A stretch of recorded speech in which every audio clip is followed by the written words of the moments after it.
said 7:45, so we'll begin. Good morning. Thank you all for coming. We're going to begin with, even though we all know each other, but people who might be watching this don't. So we'll begin with everyone introducing themselves, and start with Bill. I'm Representative Bill Botso, represent Powell and Woodford, House Commerce Committee. Thank you. Alice Miller, representative from Shaftesbury, Glastonbury, a little bit of Sunderland. Senator Brian Campion, Bennington County and Wilmington, serve on natural resources and energy, education, and now internet technology. Tim Corcoran, represent Bennington District 2-1, and I serve on the House Transportation Committee. Kaya Morris, I represent Bennington 2-2, and I'm on healthcare. Rick Pembroke, Chief Financial Officer, Supervisor Union. Dave Durfee, Mount Anthony, Shaftesbury School Boards.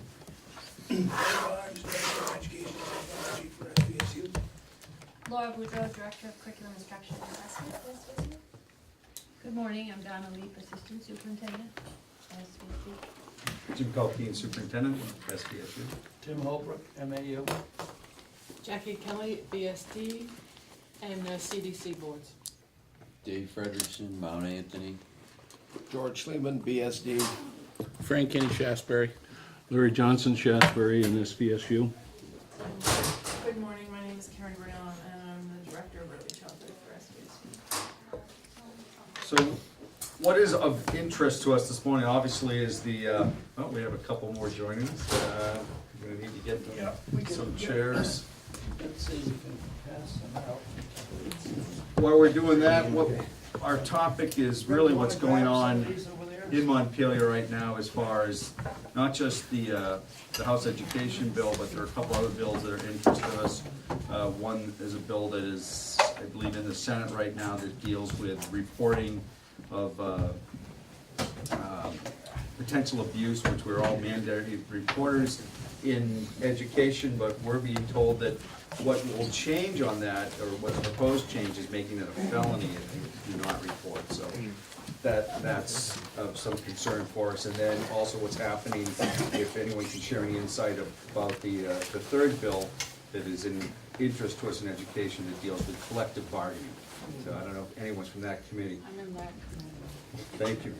So I know that, I know at least Brian has a time constraint, so. Well, don't need to be on the road actually until 9. So Okay, all right, so I don't need to let you go first. Yeah.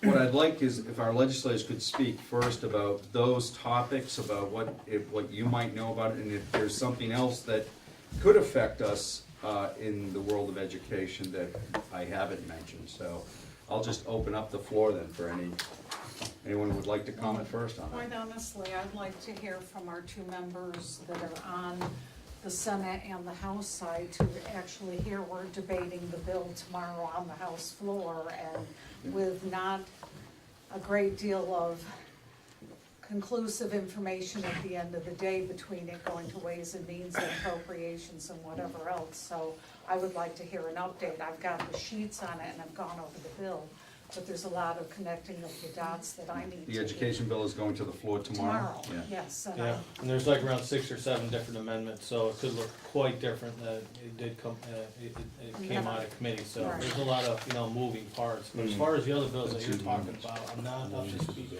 Now, typically, if you're not on the committee, I'm not sure if they have traction or if they're gonna be coming out, or, cause we have, already missed over crossover dates, so I'm not sure, about those other 2 bills, but I do know 361 will be up tomorrow, so.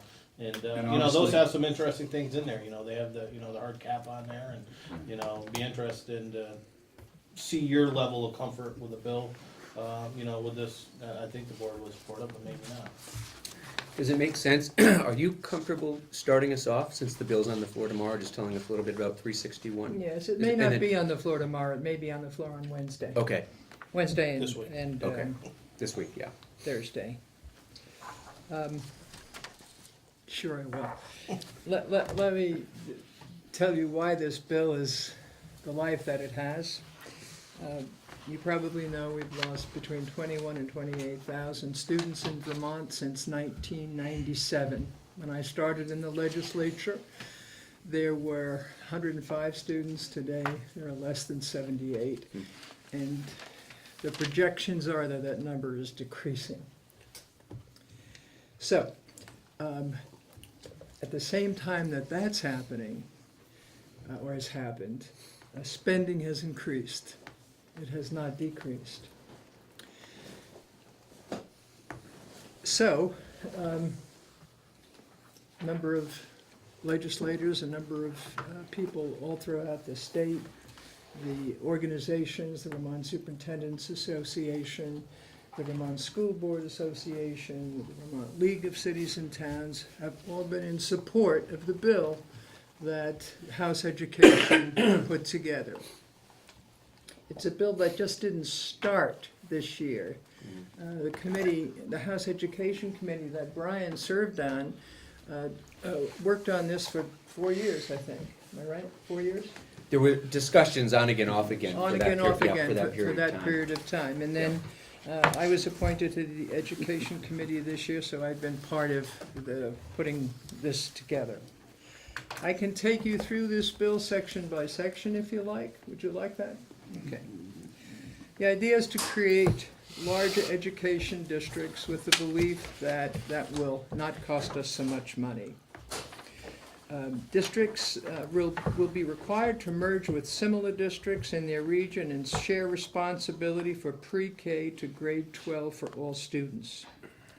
The State Board of Education is beginning a new responsibility. They may approve alternate configurations. They're going to be the body that's responsible for determining waivers to the mergers, putting areas of the state together if it cannot be done at the local level. But the big wish is that all of this will be done at the local level by you people. Alice, is Let me go this- through no, it and no, finish I it. know, but is this, I'm just referring to, is this the sheet that you're reading from? I don't know, I can't hear you. Is this the sheet you're reading from? No, I'm reading from my own, I don't know what you've got there, Okay. Mary. I'm reading from an Mary- overview of Mary 361. has Oh, you do this. have this. This was distributed on the. Right. You do have because this, I so that's asked very for it good. last week for members. So have you all read But it? Do I you think know it? just Or you want me to- legislators have it. Yeah, I don't think everyone. I don't All right, think well then let me everyone go has through it, it.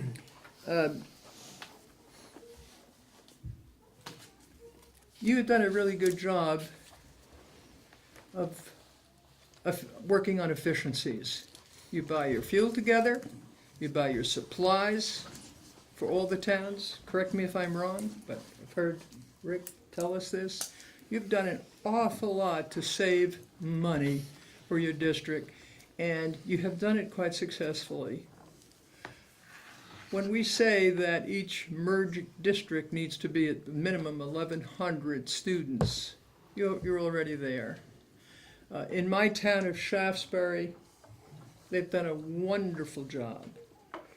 The per pupil expenditure is below the statewide average, which is something like $14,200. Shaftesbury is below 13, 12,000 something. There are other towns here that are also like that. One is not. It's cost $17,000 per pupil. In Wilmington and Whitingham, it's $17,000 per pupil. Hi, good morning. So what we learned is that there are just so many areas of the state where schools are so small and so expensive. One, for example, has 43 students in it, and there are 6 children per class. We know that, that the best way to save money is to increase the student-teacher ratio, which is New England is we have the lowest per pupil student teacher ratio in New England, and probably the lowest nationwide, or one of the lowest nationwide. That's very expensive. This bill is trying to do something about that. The student ratio right now, from student to staff, not just teachers, but staff, is 4.67 to 1. If we increase that to 1 to 5, we would save $70 million. So, districts who merge, work at merging, can get up to $150,000 to help them do that.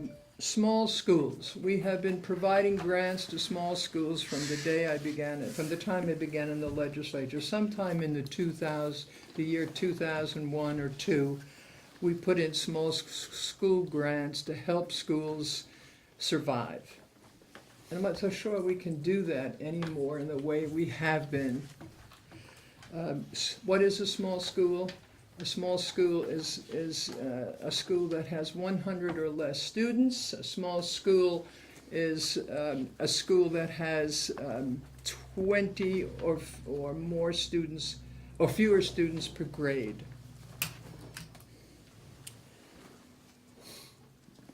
There's a cap on spending. I'm skipping a lot of this. There's a cap on spending of 2%. I voted against that in my committee, and the reason for that is because my town has done a fantastic job of keeping spending under control. Why should they have a 2% cap? The high spending schools should have a 2% cap or something. The rest of the small towns, I mean, the rest of the towns in our supervisory union, I don't know where they are, but I think they're in pretty good shape in terms of per pupil spending. I've looked at it, but I've forgotten. I know I asked Rick a while back to send me the numbers of kids per class throughout the supervisory union. It's very good. We're in the 20s, maybe 19, 18 here, but we're in the 20s. That's very good. So another reason I voted against the cap is because if an autistic child, for example, comes into a town, into a classroom, it's very expensive. If a roof needs repairs, and you have an emergency situation, you're going to go through that 2% cap without any trouble at all. But it's in the bill. Whether it survives in the Senate, we'll talk to, who knows, but Brian may have an idea about that. There's a moratorium on spending through 2016 on any new legislation that would increase the property taxes. The concerns and the complaints we have heard from Vermonters is that the property taxes are out of control. And they very well could be in certain parts of the state. They certainly are in my town. There's a hold harmless position. Years ago, and I don't, Rick, you tell me do you receive the hold harmless 3.5%? None of our districts have. You don't? Yes. Okay, there's a hold harmless provision that we put in years ago when the numbers of students were dropping so quickly. To help schools to soften the blow, so to speak, all at once. So we put that in that even if you lost more than that, you would not, more students than that, you would not lose more than 3.5% of your student body. That will come to an end. It won't come to an end overnight, but it's something that is being looked at very hard, and it is in the bill.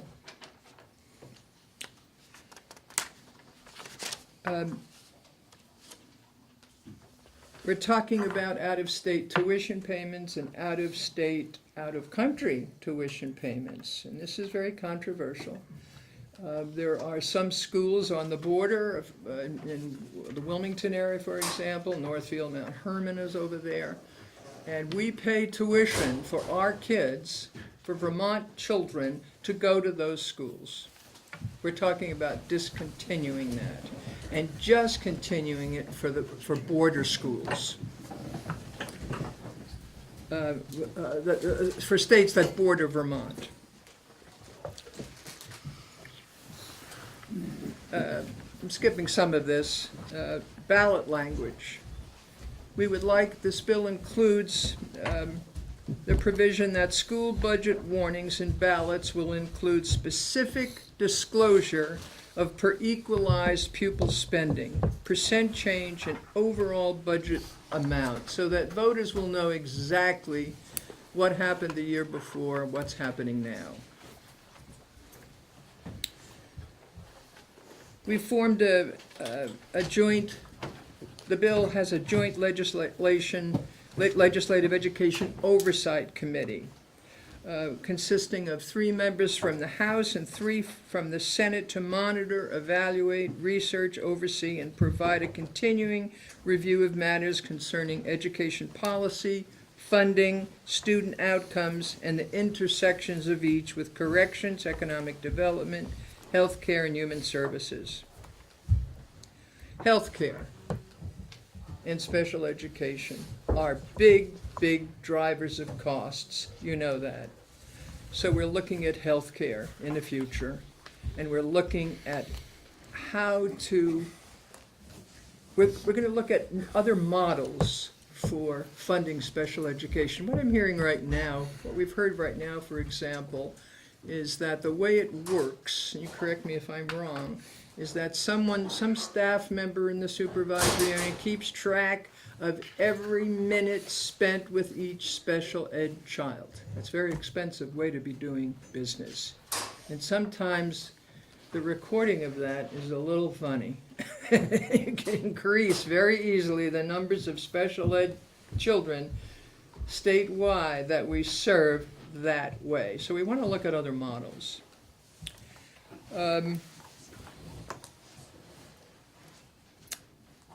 Principals and superintendents, it's another provision in the bill that we want to look at and study, or we're asking the administration to look at. What are their roles? Should principals be the instructional leaders of the school? And superintendents go to the school board meetings? Don't know. It's something to think about. Are we stretching principals too far? Are we taking away the main purpose of the principal, which is to provide that kind of instructional leadership to our school and our teachers? Don't know. Needs to be looked at. I see the superintendent shaking his head yes, so I think I'm glad to see that. So that I haven't read every bit of this, but we can get you a copy of it if you'd like to see the provisions of the bill yourselves. But that's some of it. So if you want to hear from Brian, probably. We're really interested in from your insight of your guess what might survive this process and what impact it could happen. I know it's only a guess. Yeah, Brian. Oh, yeah. Yeah. It will be an interesting floor debate. I know Mary and Tim and I and Alice and Bill were all last year for a similar floor debate. When it did pass the House by a pretty slim margin and the Senate actually didn't take it up, the Senate education is going to take up the issue without a doubt. I think there are some differences. I would, again, I can't exactly guarantee that I'm reading the tea leaves accurately, but I think the Senate is interested in not interested in the moratorium, not necessarily interested in the cap. With regard to governance, the way that we're looking at it right now is a little bit different. As I understand it, and correct me if I'm wrong, please, Alice, under this model, this SVSU would end up having one school board, whereas in the Senate model, SVSUs in districts of a certain size would really be immune from having to change, since those are probably the most efficient models out there. So I think that might be one big difference. I think one of the things that might be helpful at this point, if people are amenable, is to sort of hear your feedback as it relates to this bill. Again, it's coming to the floor this week. I think you'd be interested in hearing that feedback. Others would be interested. It would also help inform Senate education, because without a doubt we are going to take up some version of this. And so if we had people's ideas expectations, concerns at this point, I think that could be a healthy dialogue to have right now, if you're willing to. Are there go in any that board members who would like, based on what district. you've heard so far, that would like to make a comment? Yeah, I agree with Alice's comments that one of the issues that we all face, not only in the financial area, but also in the negotiations area, and that is healthcare. And there certainly are ways that we could look at healthcare in a different way than we have in the past. Right now, as you probably know, healthcare for most school districts is controlled by VHI, which is an organization that offers healthcare to teachers.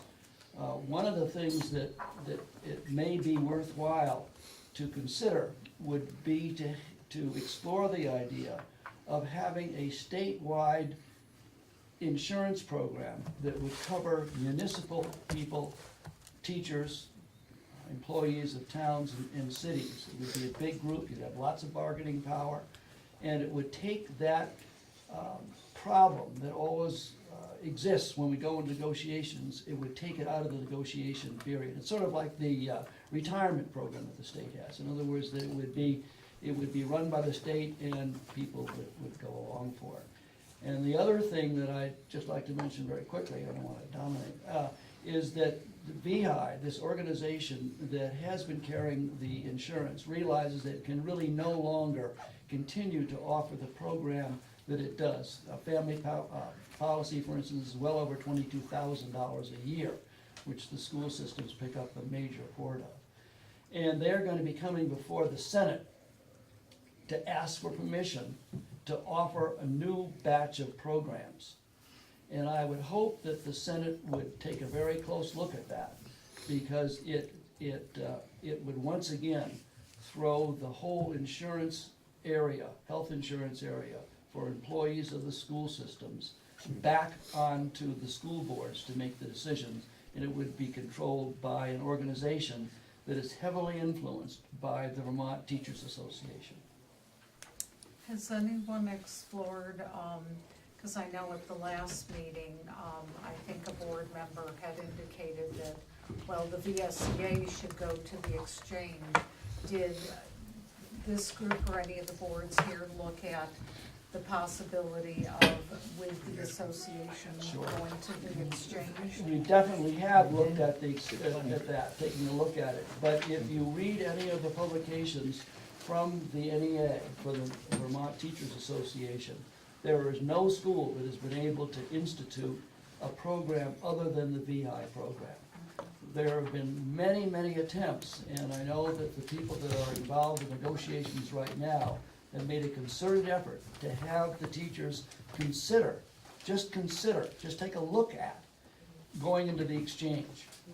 And the answer has been no. I think what we've heard in negotiations is they're not willing to really look at that. It's all gonna hinge on their hopes that VHI survives, because somehow the Senate and the House are gonna allow them to offer plans similar to what's in the exchange, which I don't understand why we would operate two different systems, and particularly in a state this size. But so I think from what we're hearing, the association, which takes its cues from Vermont NEA, even though we have had lots of discussions and negotiations about changing and going into the exchange, they're gonna hold on VHI until they see what happens.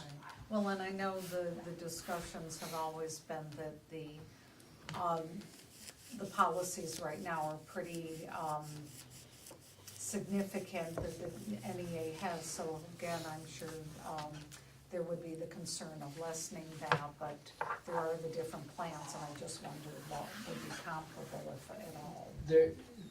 The program or the policies that the teachers have now is the most liberal policy. It covers more things, and I think Right, that's. it's the Cadillac plan. It's well above the Cadillac plan, and if it did survive, it would certainly be susceptible to the Cadillac tax that would go on. So one of the things that I hope that and it's only gonna come to the legislature, and one of the things that I would hope that they would very seriously consider are either taking a look at a statewide insurance program that would cover everybody, or that when VHI comes before you and asks for permission to offer new plans, that you would very, very seriously consider what Jim just said, that to run competitive plans from the exchange as well as what VHI, and then VHI wants you to go into all sorts of other things, it would not help the situation. Jim, why don't you just, in case they don't know what that Cadillac tax is in 2018, well, it's gonna hit the local districts at 40%. Right. If in fact that does, I think you're well aware of that, if a program is over the top, I don't know really how to describe it, Rick, then you would be taxed on Yeah, it. the district would be taxed, so that'd be an additional burden on the taxpayers. And that tax would be borne by the district, the individual teachers wouldn't be involved in offsetting that expense, as far as I understand it, that's about right, isn't it, Rick? Right. So it's a big area. If you consider that a family plan, once again, this year is well over $22,000 a plan. The districts certainly want to be able to offer a good insurance program to the teachers and all the other employees. But I think that the realization is that we have to share that expense, share that responsibility, and we ought to give some opportunity for the employee to decide how much he or she wants to spend on his or her insurance.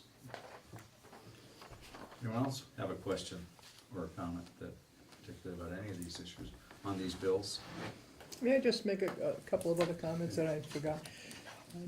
We heard from two business managers, one from Lamoille County and one from the Southwest Vermont Supervisory Union, who testified, namely Rick. Both of them told us that with this plan is the potential of saving between $50 and $30 million. We heard from our joint fiscal office after they went analyze this bill, we could save up to $50 million. Tim, you say teachers. Is that the entire population, or just a? No, our insurance program covers all the employees that are here, whether they be maintenance people, administrators, Secretary? yes, paraprofessionals, whatever they would be. What's the size of the population here? The total number of people, 700. yeah, around 700. 300 and something teachers and 300 and something of other employees. I think that's, 700 individuals for the SVSU. Thanks. Yeah. Tim, did you say everyone is on the same plan? No, So they're- depending upon the negotiation, where the negotiations end up, there's a difference in the number of people within a family that are covered. Okay. There's a difference in the amount of contribution that the teachers make or that the district makes in covering the costs. But very little to no option from the teachers with regard to No. what they might No, want and what they might want to pay. Absolutely none. Huh. And some of, well, I'm not gonna go on a long song and dance, but No, but no, that's there good to isn't, know. there isn't Okay. any option. There is a slight option in terms of whether they want the zero comp plan or the other plan, but they're basically, I think it's safe to say that there really is no option. Rick, if you- Yeah, they're all basically on the same plan, it's just a premium share difference between them. In this bill, correct me if I'm wrong, there's a study in here for healthcare, correct? In H 361? It looks at healthcare? It's gonna look at healthcare. It does look at that, some of these issues? Yes. Okay. How important is that relative to, other offerings for recruitment and retention? That's a tough one. I don't know. I think that most teachers coming in look at the total compensation. I know Jim has spoken to this a number of times in terms of where our salary is in comparison to those schools, districts that we would be competing with that are outside the state. I am not really 100% familiar with what the insurance program is in New York or Massachusetts. But health insurance certainly hits our newer employees harder. It's with everyone paying the same percentage of premium contribution regardless of what your salary is, our newest and lowest paid employees are paying a bigger percentage of their income towards health insurance. So that does have an impact, along with lower starting salaries. So we have, in our recruiting process, we have run into the process where people, particularly with our physical location close to the Mass border and the New York border, we're competing often to hire people who have offers in other states who the salaries are higher and. And what does the So we labor could market look like for you right now? It's that, are you finding people, is there a lot of churn, and when you go and you need to hire, do you have good options or not? What does that look like? Because all of those things end up in the dollars. Right, speaking in general terms, it really depends on what area we're trying to fill. You know, we'll have more applications for an elementary, second grade position than I might have for a high school special ed position or a high school physics. And that's not just unique to where we are, that, you know, it's a competitive marketplace because there's less people with that endorsement than there are, say, at the elementary. We're really just beginning our hiring season for next year. Yeah, that's what I'm asking. Yeah, so, we haven't had any position that we haven't had any, you know, applicants for yet. We haven't run into that, but the pool is small. You know, we did. And the quality? I think the quality of who we ultimately hire is good. I do feel that. I don't think that we're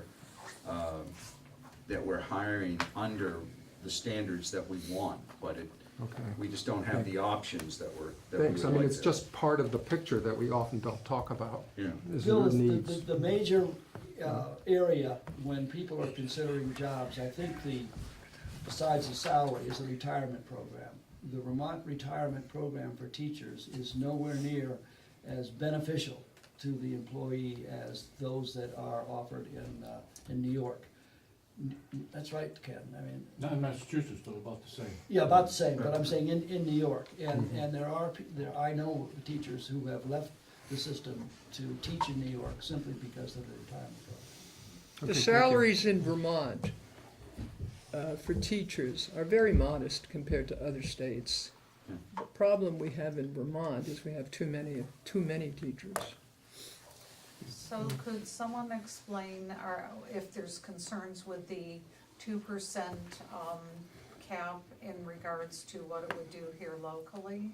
I know there's been some discussion and talk from other parts of the state, but what, if there would be any? What it will do here locally is what it will do everywhere locally and always has done. The first thing you'll have to get rid of when you can't keep to that cap is your art teachers, your music programs, your language programs. Those will be the first things to go, and you will deny your kids the opportunity for those kinds of programs and experiences. By merging and becoming bigger in areas that are so small, kids will have the opportunity to not have one science teacher. They'll have the opportunity to have many science teachers in all areas of science. That's a real problem right now in some of these areas where the schools are so small. So could I hear some- from Jim some- or yeah, Rick we- on it, or the board? Yeah, and some schools have graduating classes of 9 students. So here in our districts, the cap would have only impacted 2 districts this year. You know, as Alice said, we've done our due diligence and we've done a good job of keeping it under. But it's the unknown, and for us, the rollout of early childhood education alone could push us over that 2% cap next year, or that special ed student that moves into the district. It's tying our hands with an artificial cap that really needs to be applied elsewhere and not to districts that have done their due diligence. Absolutely It's not fair, right. you know, and. Right, Jim. And my concern is the unknowns that we don't know. We strive to keep it down, and it's almost like we're gonna be unfairly punished because at a lower, and I know that one of the versions has a graduated cap depending on, how far below you are right now. So I saw one proposal with one of our districts could actually go up 2.9%. And the other, the ones that were already spending over 2%, it would be like 1.89 or something like that. But Of course, we don't know what's gonna survive, so it's tough to talk I about. hope the Senate that. kills it. Yeah, There were and I three of us. appreciate your vote against it. There are three of coming out us, the committee. chair of the committee, the representative from Essex and myself voted against that. But may I just? No, I think you were actually the only You one were the on that only one. No, that was in Yep, something you else. were it. No, three of us. No, that was Am for I the, mixed up? that was Oh, for okay, the, okay, yeah. okay. Take May the I- credit out. may I She deserves the credit. Yes. She deserves the credit. May I just speak to something else that you've touched on today and at other times? And I think at our board meeting, Francis, you mentioned this. It's the state mandates that drive the budget, make it impossible to. But let me tell you this: there are two programs. One that we benefit from in one program especially that we benefit from in this part of Vermont, namely dual enrollment. That's where all know this program. Do I have to explain Yes. it? This is where high school juniors and seniors can take 2 college courses. First it was 1, we made it 2. Bennington, the Southwest Supervisory Union has the second highest number of kids who participate in this program. We are getting our money's worth out of this for our kids. It has become such a popular program for kids. And the benefit is that by the time they're through with this, they'll get a whole year's worth of college. Kids right now are graduating from college with $28,000 in debt. This program will cut out a year of those costs. Very, very important. We're giving nothing to the state colleges in terms of increases in money or to UVM. So this program is absolutely sensational in terms of helping our students.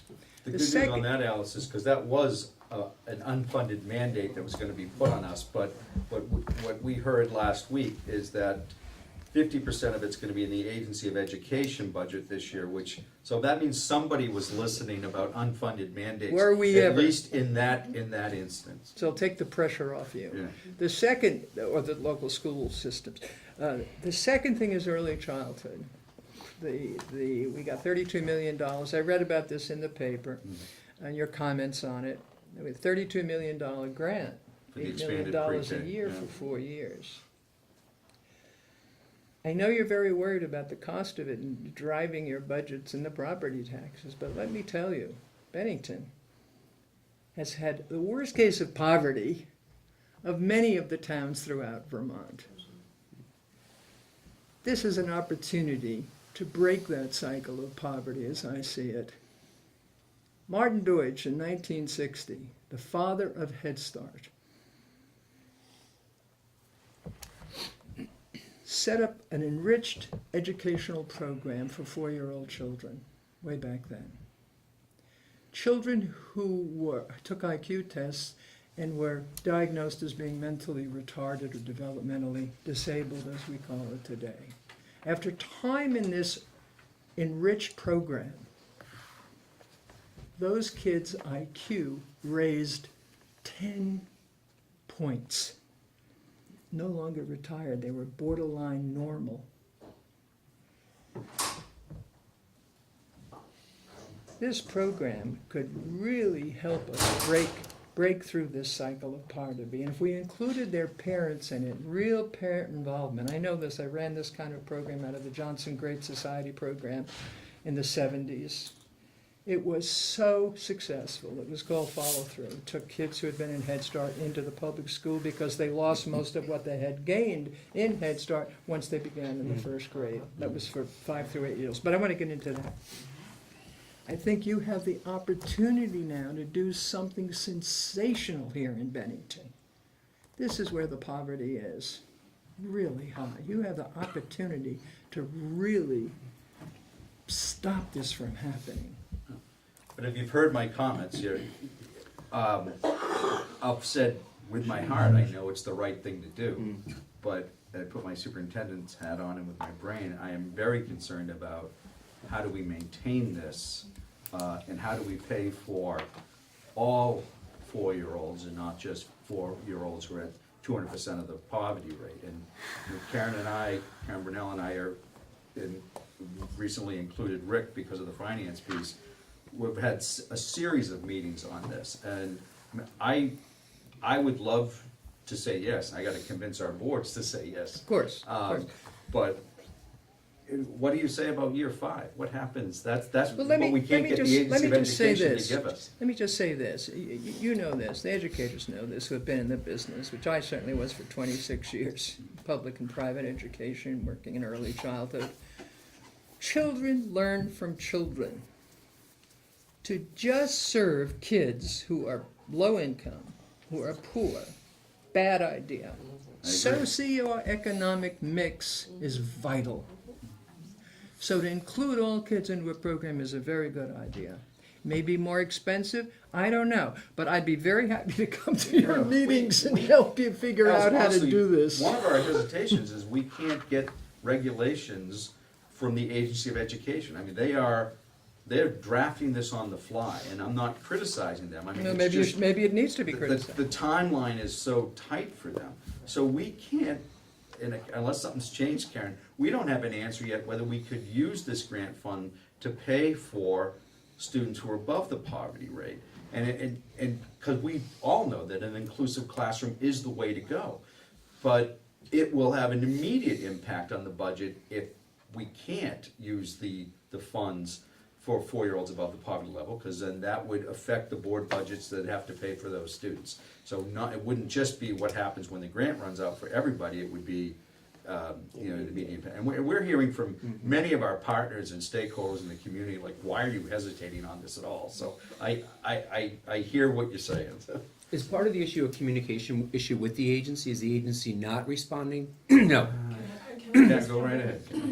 So, in all due respect to the Banner reporter, there were some very critical pieces left out of that article, so I wanna just balance out, what you read. I think our frustration, right now, or our confusion is, as Jim talked, we have a very, very short period of time. And, there's a lot of unanswered questions, and the reason why there's a lot of unanswered questions is because this is a brand new federal grant. So there's nothing to go by in the past, as far as putting this together. So it is being developed as we're being asked to develop. And we have about 10 questions that we came up with that we really need answers for, so that we can be a responsible organization and really think about this from the child point of view and from the financial point of view. We'll help you get the answer to those Well, questions. And I sent them off to Ally, and they are being as responsive as they can, and they're working Okay. with the technical assistant under the federal government, so they're trying to get the answers that they need to give them to us. But how do you pull around a proposal with a deadline of April 20th when we don't have some very, very key information to help us think about what it means for our community and what it means for the future? So that's where, it's not that we're resisting, like Jim said, we know it makes sense, but how do you bring something to the boards or to the taxpayers and we would like you to do this when there's questions that I can't even confidently answer because we're waiting for more information? So that's the real rub, I think, for us. Yeah. Would you agree? Yeah. I mean, I think there's other issues too, but I think that's really And what's. there's some structural issues like, do we have the capacity and how quickly can we build it? But that's not, we know we can deal with that, but there's other questions that, particularly around finance, everything from, transportation, can we use this to transport the students but particularly what we do, I want an inclusive classroom if we do this. I want this to be available to all 4-year-olds who want it. And I'm not sure we can do that yet. Could you just send us those questions? An awful lot of work happens in the day-to-day of the State House, and I've never even heard of these 10 questions before. Yeah. Just Karen, so we you can know email about that. them, and, You can email that to them, the list that the 3 of us met and vetted out and put together what our questions are, answer these, and we're least ready one- to Keep sign us on. in the loop. we'd just like to know what you're thinking about, and Yeah, What about the room capacity? that's one of those structural issues, but it wouldn't necessarily be our classrooms. It very well could be the community partners. Which if would they be need- better. Yeah, but, one of the things that this is gonna do, it's gonna drive high-quality preschool education, not that we don't have it now, but what that is defined in this law, we need to understand is the teachers have to be paid according to what we're paying our teachers under our teacher contract. And the teachers have to meet the same certification and licensing issues that our kindergarten teachers would meet. And the length of day has to be the same length of day that we do for kindergarten. So you're basically taking all the standards that currently apply to our public pre-K, kindergarten and moving it down to pre-K. So that's a huge shift to how we do things. And it's gonna impact our partners as well as us and finding enough staff for that, not just, And getting enough partners. and enough partners who can meet that criteria, yeah. And as Karen keeps saying, you know, what's the deadline? And so and we haven't even, I think we had one discussion with the SVSU board, but we haven't, and did not ask them for a vote, because we feel that it really wouldn't be their vote, it's gonna be the individual district votes, you know. I mean, that, Alex, goes back to your ed reform bill, I mean, the difficulty of rolling this out through multiple boards getting multiple approvals, that adds to the burden. Multiple boards getting what? And I need individual votes to sign on to this grant from each board, so that's what's gonna make making that deadline even more difficult. Whereas if you had one board after this, it Right. would streamline and. So I gotta have BSD and Shasberry and Pownell and Woodford. Jim, is it impossible to change the deadline? That's one of the questions that we sent off. Who put the deadline on? The state, but I think it's The really feds, coming I from the think. federal Yeah. government, Yeah. you know, the state is, cause they need our numbers, they need to know whether we're in or not, so that, you know. They need to roll this out July 1, so that's why they want an April deadline, so they can roll it out.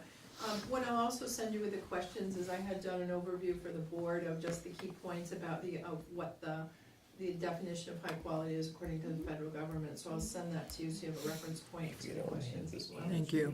What would the budget look like? You know, my concern is the same as yours, after the 4 years, I think a key point that you probably should put forward is, what's gonna cost the taxpayers? Do you have like preliminary numbers of basic generalities of, what it would cost? Not really, Because I think that's the 'cause we number don't that you even- have to have, because yours one of the is problems done. we're having is identifying the students that would be in this program, because we don't really have that data on pre-K, what necessarily don't have their financial information of who qualifies. Yeah. So that would be covered under the grant, and then the other thing that we don't know is it supplanting, because right now, we're gonna have to provide for 10 hours for all 4-year-olds under the universal pre-K. So can we not use any money from the grant for the first 10 hours, and the federal grant only kicks in for any hours after the 10? So that was also on Karen's list of questions. It's a good So that would question. affect what that really cost Yeah, is. yeah. I don't want to happen what happened with the 21st Century Grant and the Mosaic program, that, everyone bought into. We were lucky that we got the grant renewed for a second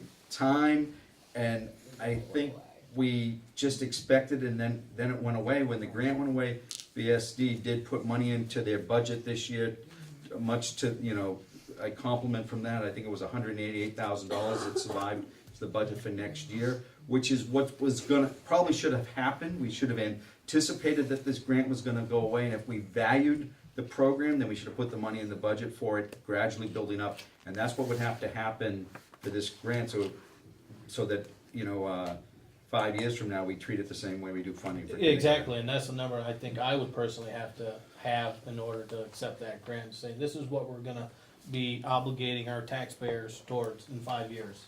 If we gotta assume there's gonna be no money, is it worthwhile based on the merits of what we're getting recouped from? Because we wouldn't wanna take the grant and then Yeah. 5 years ago close the Yeah, yeah. program down. Exactly. If I may, there's also some other moving parts to this as well. The community partners that you spoke of, they are also seeking funding to try to help support and ensure that Head Start just went through a grueling process of trying to get substantial amounts of funds to work with the school systems and everything to kind of take some of that off of the school system around helping with the early childhood ed and helping community partners get ready to be able to serve at the level that's gonna be needed. The other piece with the early childhood ed about having the students be able to, the youth be able to be a part of that process, is that it also allows for parents to become part of the workforce. One thing I can say, having been on Head Start's policy council for 5 years, is there was always a waiting list of people who were over income eligible and were willing to pay out of pocket because they wanted the quality programs. So they were there and they were looking for somewhere when there was nowhere to go. So everything's gonna look and feel very different, but it's not something that's just gonna happen just in the school systems. I think everyone's kind of aware and trying to respond to that. And the big part for where we would probably need partners from is the part of the grant obligation of the social services part of the grant that we would need to provide to the families Yes. of these students that we take on. You know, everything from, Karen, there was quite an extensive list of what's in that requirement of, everything from counseling, housing, consultation, and all of that. I Family can't. engagement, Thank health, you. nutrition, some of those pieces we already do, we could beef it up, but there's so many that we already do, but there's pieces that we don't. And one of those is children's mental health and, the kind of family supports that are outside of parenting. The other question to throw out on the table is it's not really clear in year 5 if the school district would be responsible for maintaining this level of supports to partners, or if the partners, because Head Start is their own sub-grantee, if then Head Start would have to find the funds to be able to maintain that, and that's not clear either in that. So, Tim, goes back to your question, what's the picture? We don't really know. Would it be our responsibility just for the school-based programs, and the partners pick that up, or would we also have to carry forward with the partners? So. And is that a question that you did propose to the agency also? No, but I just thought of it as I was thinking. Should we send out another email? Yeah, we should probably add it. George, you had a question? Well, the questions that, going back to this mandatory date, we cannot be the only supervisory union in the state of Vermont with these questions. So now it goes back to changing, to see if it's possible to change the date to get the answers. Yeah. I Is would this a hope- federal I would hope date they or have a some state date? flexibility on that. Federal? Yeah. Correct me if I'm wrong, but don't we already give Head Start money from the supervisory union? Yes. For 10 hours a week. Yeah. So if this kicked in, we'd be just giving them the 30 hours? No, we would not, because they're their own sub-grantee and they're negotiating with the state to sponsor and be responsible for their own Which means that they can go programs. ahead and do this even if we don't. Oh, right. And does that mean that we still would give them money as we do now? We would have to for the 10 hours a week of, if that holds true, that universal pre-K is still our responsibility, plus the preschool expansion, we would still have to do the universal pre-K, because that's an entitlement. Just for the 10 hours? There's a study called the Athenian Study. It was done years ago. That children who had youth who had preschool experience were more apt to graduate from high school than children who did not. Children who don't graduate from high school are your dropouts. I dare say you have the opportunity to do something really significant here in terms of controlling that dropout rate, putting more people into the workforce. And we've looked a little bit in Senate Ed at that dropout rate as it relates to incarceration rates and what it does. It just, and the fact that here in Vermont, we still are spending more money on incarceration than higher education is appalling, and certainly something that we need to. There have been to curb. so many, that's right, Brian, so many studies on the 3-year-old and the development of the brain, and if a child lives in a home where there's violence, where there's alcoholism, they enter school with impulse control disorders of a very serious nature. So very important for us really to get to that 3-year-old and get that child into an enriched learning experience as soon as possible. One thing I think, go ahead. Doug Robertson for Palmer, on the school board there. this may have already been covered, I came late, unfortunately, a little more snow than I anticipated. But doesn't this all come from the way we fund schooling is the real problem? If we funded it differently, we wouldn't get these problems and say, well, the taxpayers are people like me who don't have children in school. I don't mind paying the tax, don't take that wrong, but there was a bill floating around where their income taxes were paid. I think it's the best because the people whose children are in school are the ones who are paying the most. I'm in favor of splitting the two. And if we solve this funding, all these problems will kind of go away. And I've got a comment too on this educational system for the young kids, the 3 and 4 year olds. If they come from a poverty home, I've done a lot of reading and research on my own, when they come from a poverty home and go to school, their vocabulary is 50% of the other kindergartners, and they never make that up. So this is what they get with kids who have big vocabularies, their vocabulary grows. So this is, we're all in favor of it, we just can't afford it. And it ends up on people like me who are retired. And the people that I know retired and say, well, I didn't do that when I went to school. And that's true, it was different. And it's hard for them to understand. But the people who are out working realize what this all means. So I think that may be where you need to focus our intentions on getting funded differently and all of it. This stuff takes care of itself. We're entering our last 15 minutes, so I'd like to shift the conversation a little. And Brian, I don't know if you're gonna be able to answer this, but you know, you got a good room full row over here of mandated reporters. And it's really a great concern to hear that there's a bill there right now that if we fail to report something, we could be charged with a felony. Yeah, so S9 did pass the Senate, and I believe it's being taken up in House Judiciary right now.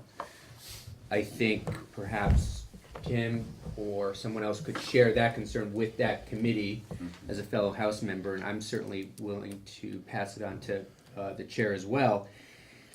When it was presented on the floor a few weeks ago, I remember feeling as though there were enough protections in there to make certain that what you're concerned about happening wouldn't happen, specifically around having enough evidence to actually move forward with something. I think everybody knows S9 came out of the 2 deaths last year, and really, in large part, is trying to break down a massive silo that exists in the Agency of Human Services and really allow different groups, actually DCF, to communicate with one another while also keeping confidentiality around a particular child. That being said, I'm happy to share your concern and get you some more information around, and you may already have this since you have the concern, that indeed folks do run this risk. But again, having heard the debate on the Senate floor, I did feel as though, and you know, again, it was a few weeks ago, that this wasn't going to be something that would be easily put upon a mandatory reporter, easily put upon a teacher or a coach or someone like this. But if the evidence is there over and over again, you know, we are, I think, S9's ultimate goal of trying to protect children is a noble and essential one. But also, I know you agree with that also. I do. The question is, do we, you know, are we swamp running the those risk? agencies with, you know, I'm gonna cover myself, so I'm gonna start reporting everything just to be safe. And then will it make it difficult for those agencies to filter out, you know, because that's what I'm hearing, that, well, I'm gonna So yeah, report just every pull time I it have a apart concern. with me for a second. So if there's a teacher that doesn't report something, and there's evidence, or some mandatory reporter doesn't report something, you're more concerned around the folks that might just get, well, it's not accused of not reporting something. I guess I'm trying to, if you could just clarify, give me an example of how this might play out where it would, where you want to sort of see something fixed, perhaps in the House. But you, I mean, as far as teachers mandatory reporting, you already have the punitive action of removing their license, which has happened. Oh, which I see. would take away You're concerned their- in terms of it actually being a felony specifically? Yes, yeah. I see. Okay. Which could affect them getting employment anywhere. Yep. Again, yeah. So not that they're, I find that a I mean, if there was gross misconduct, you know, like somebody knew something and I see what you- ignored yeah, it, yeah. you know, but I guess I'd You're have to looking wait for to some see. real guidelines on, Yeah, and like and you're maybe telling me that there are differentiate. some protections there, I guess we'll have to wait and see what that looks like. No, but let me actually do some digging and get back to you and share those with you, and you can tell me whether or not you think, you know, talking with faculty and staff and others, whether or not you feel as though it's enough. Otherwise, perhaps a good next step would be for you to give some testimony before House Judiciary. I think it would be more than welcome. But I think I know we're all in agreement that, you know, we want to make certain that different agencies are communicating with each other, that we avoid these horrific situations that have even transpired since those 2 deaths, and do everything we possibly can to protect children. And perhaps, you know, the best person to dialogue with this on would be Senator Sears. And actually, we're heading to Massachusetts to try to do some stuff for the Veterans Home later, and I can talk with him, and we can. You had said you would, I agree. Yeah, and we can sort of, and I can get back to you on it. Because it could be that we're misunderstanding what I know what the intent is, but it's difficult without specific language. Yeah. But honestly, Jim, you know, this kind of, you know, when you, these, as much as you can even electronically, and I know it's hard to always pull all of us together, but, you know, I think we would all welcome hearing more from this area in general in our committees, whether, no matter what it is and how it affects the lives down here. We joke sometimes we hear quite a bit from Burlington. We would, even if it's by telephone, for you folks to weigh in more and more on these issues, Well, the better. That's good enough, because there's always that balance of, you hear from us too much, No, so we no, get no, tuned out, yeah, versus, you know, right.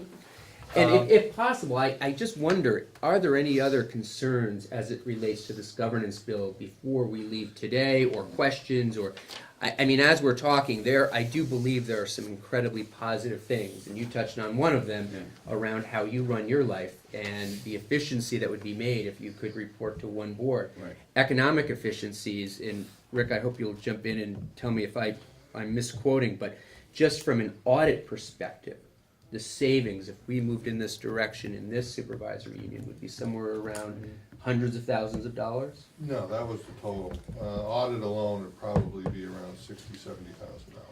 Annually. But budget preparation and tracking of invoices and all of that, you know, that, I don't know if we could actually calculate what that manpower time is costing to generate all of that. But I know that, I don't want to speak for board members, but I'm sure that they have their opinions on. Sure. I look at it from what it does to me, but it does also impact, you know, the local issue. Sure. The one key that I would want to stress, and it, you know, was brought up, the cap has been talked about a couple of times, and I have testified about this numerous times, apparently with our peers.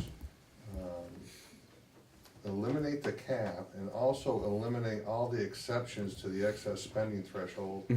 That's your cost containment. That's the most powerful cost containment tool you have. Yes, it is. The problem is, the formula works. Don't take this personally, because I don't think many of you were part of it, but the legislator keeps tweaking with the formula.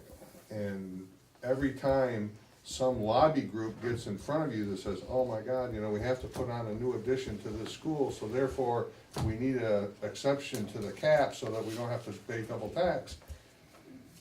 That shouldn't be the case. The cap should be hard, the excess spending threshold should be hard, no exceptions to it. We have had districts down in here, in our supervisory union, that have come close to that excess spending threshold, and it causes a significantly different conversation at the budget table. I mean, you sit there and have the conversation and say, you know something, we're not gonna double tax the people, so we're gonna figure out a way to make this work. If you have that across the state, you're gonna see far different conversations. The other problem with all these exceptions is we all have to pay for it. So when you give Burlington an exception to the excess spending threshold, we have to pay through a greater base tax rate, because there's no other way for the education fund to make up that difference. So, you know, get rid of the caps, get rid of the exceptions to the excess spending threshold. You'll see a far more productive cost containment tool than At the end of the day, barring how the amendments go, and if there is an amendment to, remove the cap, obviously I'll consider that, but at the end of the day, is that a deal breaker for the board here? I mean, would you vote against the bill? If that remains in there? I would Because vote that's what we're gonna have to, that's gonna be. The cap, yeah, the cap is counter, I mean, I don't think there's anybody. So that's a deal breaker for this board. Any of That our remains in boards there. would have anything positive to say about the cap. And I believe Rep. Laura Sibilia Yeah. has an amendment to do just that, yank it. So Yeah, but at the end of the day. If it ends up there. If it ends up there, so that Right. one issue outweighs the rest of the bill. Because that's our decision, Yeah. I mean, that's what we need to Valid. know. There's a lot of issues there. That's a good point. I don't know if it outweighs it. Could we live with it? I think we have demonstrated Yeah. that we can live with it, but Yeah. go back to what Alan said. One of those exceptions come hitting us, and Yeah. then what do we do? Yeah. Well, have you considered funding special education solely through the state, so that when the cap hits, or if it goes in, so that if the funding came totally from the state, then that wouldn't affect, if you had X number of more children come in with special ed needs, then it wouldn't affect your cap. I would much prefer that it be funded through the federal government. Well, Jim Jeffords tried to do that for true, years, but with some success. Some other shift. In other words, take away other things that don't affect the cap.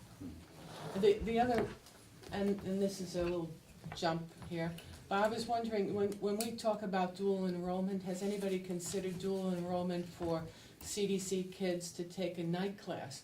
And I'll give you a for instance, kids who are taking cosmetology, for instance. If they could also take cosmetology in a night class and be funded, then they would end up at the end of their graduation year with a diploma and a license. Right now, they can only get maybe 3/4 of their hours, so that after they finish high school, when they finish high Because school, they they need the still. 1,500 hours for their That's license. a good idea, Jane. Mm. But right now they can't because you have a limit on how many minutes a student can go per day and the school get refunded for. So you can't count the student twice, so, which doesn't make sense. You have a student It's who been a wants to be funding aggressive. nightmare for years, Yeah. with vocational ed, and Well, if they it's a could, shame. it'd be a little bit cheaper, and then kids who can't, who don't want to take a college career could also take extra courses, maybe in technology in a night class. So why put it all just a college thing, which costs more money too? Well, because, here's why. We have in Vermont a very high graduation rate, high school graduation rate. We have the worst rate in terms of high school graduates going on to college. That's what we're trying to get at. Well, some of them don't have the money, but if they got the skills, then they, for instance, that's how I went to college. I had to work first and then go to college. So I'm thinking if you have a skill through the CDC, then you can save up your money and go to college, even part-time. It's a good idea. So Something to I look know at. we're approaching our time, and before I thank you for coming, I really appreciate the attendance today, because I know that your schedules are crazy this time of year, but we are at a crucial point. Is there anyone who hasn't said anything this morning that would like to make a statement, a question, anything? Just a smirk for him? I'm all set for now. Okay. I've said something before, is the legislature considering doing anything about Common Core? I'm sorry? Is the legislature considering doing anything about Common Core as they have in New York and some of the other states? Well, as I understand it, and I may need to be corrected, that we have adopted the Common Core, and I believe, this SVSU in particular has really been leading the charge with the implementation process. So at this point, perhaps some states are moving away from it, but I think it's still at an adoption rate of something like 46 or 47 states have adopted the Common Core. and are moving forward in again, implementing it. But, and, yeah, this, I know this, as, you know, our SVSU has been really out ahead of it. You would ask about the binding out. Right, yeah, I'm looking at the time, but Okay, if someone, I know, but and I would that's- like to hear where we are Well, with and that. it would be probably interesting to hear both sides of it. The education bill, the bill started in our committee, it's with teacher strikes, and it had binding arbitration. As it first left our committee, the education committee wanted to review it. The vote came out of education 8-3 without the binding arbitration piece in it. We now have the bill back in our committee, which I'm not totally understanding because they have jurisdiction over it. But we're looking at the pieces, and of course, we're hearing from school boards who are not wanting the binding arbitration put back in. We're hearing from the Teachers Association who would like to see it back in. And so we're taking more testimony, but there are some very good pieces, and Alice would probably be able to, as I said, I was somewhat surprised the bill came out of that committee 8-3 in a very bipartisan way. There is some pieces that would move negotiations along if there was a standstill or a contentious issues. And we actually broadened during the discussion of last week. We added or are looking at some additional time frame, because I think both sides were concerned with the time frames of, 120 days or 90 days or whatever in getting. But we've had some very good testimony. I believe we won't be taking it necessarily back up this week, and it may be the week after, but I guess I would like to hear, there was one piece that had to do also with the cap spending. I think there was going to be a 1% penalty put on if there was, There's 1 cent. right, and so, there was the concern with the cap piece and how that would look at the end of the day. I'm not sure if that would be a problem here in the discussion. Would probably like to hear a little bit further on that, but I guess I would ask if it's appropriate, what is the thought of, the group that's here? If you wanna control spending, don't put in binding arbitration. So what'd you say, Rick? It's a complete That's right. opposite. That binding arbitration would be an impact on the budget, and again, pressure on the cap, or something, we would be against binding May arbitration. I tell you all something?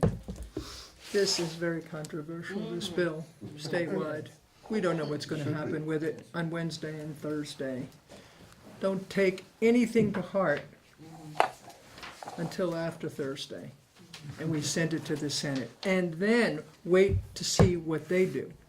Brian talked about a couple of their ideas, which I think are very good. So, don't get into the weeds with this too But quickly. Alice, we're not talking about that bill, we were talking about the binding arbitration collective bargaining bill. and no H strikes. 76, is that H Right, 76? right, and no Yeah. strikes by teachers, and I was asking what the opinion of the boards or teachers would be in regards to it. So you're all right with the mediation, not the arbitration? Correct. Yeah, Right, so that's what's written. Yeah. Yeah. and that's, It's the negotiating version of a cap. You're Yeah. forced to do something that you can't reach, an agreement to, which then could have uncontrolled costs. It would be a dictated Yeah. cost. 25 years ago, Massachusetts did away with binding arbitration because the firemen, the policemen, the teachers, all the unions, when they went to binding arbitration, they got 3-4% raises every time. And again, you folks wanna keep it, I've seen districts in Massachusetts go 3 years without contracts. You just have to keep sitting there and talking until you can finally settle the contract. But just to give the people, an independent person who has no contact with the local I bank think area. the penalties that you're doesn't work. proposing, that if you don't come to an agreement within a year, retroactive goes away, and there's a penalty to the school district on the tax rate. I think that was an intelligent solution. That was a creative approach to it rather Shared than, pain. share the pain, exactly. Yeah.